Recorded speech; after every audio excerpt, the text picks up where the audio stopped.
ಇವತ್ತಿನ ದಿನದಲ್ಲಿ ಇಫ್ ನೀವು ಆನ್ಲೈನ್ ಅಲ್ಲಿ ದುಡ್ಡು ಗಳಿಸಬೇಕು ಅಂತ ಅನ್ಕೊಂಡಿದ್ರೆ ಇದು ಬೆಸ್ಟ್ ಆಪ್ಷನ್. ಯಾವ್ದಂತ ಯೋಚಿಸ್ತೀರಾ ಹೇಳ್ತೀನಿ. ವೇಟ್, ಅದಕ್ಕಿಂತ ಮುಂಚೆ ಬೇಗನೆ ಹೋಗಿರಲಿಲ್ಲ, ಸೇವ್ ಮಾಡ್ಕೊಳ್ಳಿ ಅಂಡ್ ಲಾಸ್ಟ್ ಎಂಡ್ ವರೆಗೂ ನೋಡಿ. ಎಸ್, ದಟ್ ಈಸ್ ಬಂದು ಫ್ರೀಲಾನ್ಸಿಂಗ್. ಫ್ರೀಲಾನ್ಸಿಂಗ್ ವರ್ಕ್ ಯಾರು ಬೇಕಾದ್ರೂ ಮಾಡ್ಬೋದು. ಅದರಲ್ಲಿ ಸ್ಟೂಡೆಂಟ್ಸ್ ಆಗಿರ್ಬೋದು, ಹೌಸ್ ವೈಫ್ ಆಗಿರ್ಬೋದು, ಜಾಬ್ ಪ್ರೊಫೆಷನಲ್ ಆಗಿರ್ಬೋದು, ಜಾಬ್ ಸೀಕರ್ಸ್ ಆಗಿರ್ಬೋದು. Yes, and welcome to all online income routes of new video. And if ನಿಮಗೆ ಫ್ರೀಲಾನ್ಸಿಂಗ್ ಬಗ್ಗೆ ಏನು ಗೊತ್ತಿಲ್ಲ ಅಂದ್ರೆ no problem, I will explain everything.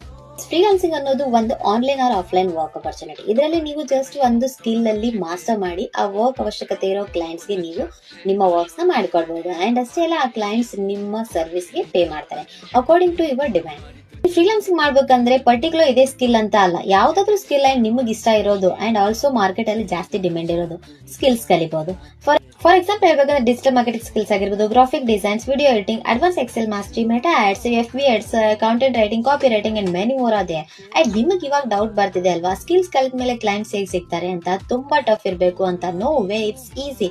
ತುಂಬಾ ಆನ್ಲೈನ್ ಅಲ್ಲಿ ಪ್ಲಾಟ್ಫಾರ್ಮ್ಸ್ ಇವೆ, ಅದರಲ್ಲಿ ನಿಮಗೆ ಅನ್ಲಿಮಿಟೆಡ್ ಕ್ಲೈಂಟ್ಸ್ ಸಿಗ್ತಾರೆ according to your skills wise. Yes, first you should learn skills deeply, then work for it. Practice more, then share your works on any social media platform like LinkedIn, Instagram, Facebook. So now ನಿಮಗೆ skills ಕಲಿತ ಮೇಲೆ and ಕಲಿಬೇಕು ಅಂದ್ರೆ ಅದು ಕೂಡ ಕಡಿಮೆ price ಅಲ್ಲಿ. So ಇವಾಗ ಕನ್ಫ್ಯೂಸ್ ಆಗ್ತಿರ್ಬೋದು, ನೀವು ಸ್ಕಿಲ್ಸ್ ಎಲ್ಲಿ ಕಲಿಬೇಕು, ಹೇಗೆ ಕಲಿಬೇಕು ಅಂಡ್ ಅದು ಅಫೋರ್ಡಬಲ್ ಪ್ರೈಸ್ ಅಲ್ಲಿ ಅಂದ್ರೆ don't worry, I will tell you. 45+ courses ನ ನೀವು ಇಲ್ಲಿ ಆನ್ಲೈನ್ ಅಲ್ಲಿ ಸ್ಕಿಲ್ಸ್ ನ ಕಲಿಬಹುದು. ಅದು ಕೂಡ ಲೈಫ್ ಟೈಮ್ ವರೆಗೂ ಒನ್ ಟೈಮ್ ಇನ್ವೆಸ್ಟ್ಮೆಂಟ್ ಮಾಡಿ. ಅದ್ರ ಜೊತೆಗೆ ನೀವು ಕಲಿತಾನೆ ಅರ್ನಿಂಗ್ಸ್ ಹೇಗ್ ಮಾಡ್ಬೇಕು ಅಂತ ನಾನು ಕೂಡ ತಿಳಿಸ್ಕೊಡ್ತೀನಿ ನಿಮಗೆ. ಅಂಡ್ ಕಮೆಂಟ್ ಮಾಡಿ ಫ್ರೀಲಾನ್ಸಿಂಗ್ ಅಂತ ಅಂಡ್ ನನ್ನ ಕೊಂಡ ಫಾಲೋ ಕೂಡ ಮಾಡೋದನ್ನ ಮರಿಬೇಡಿ. ಓಕೆ.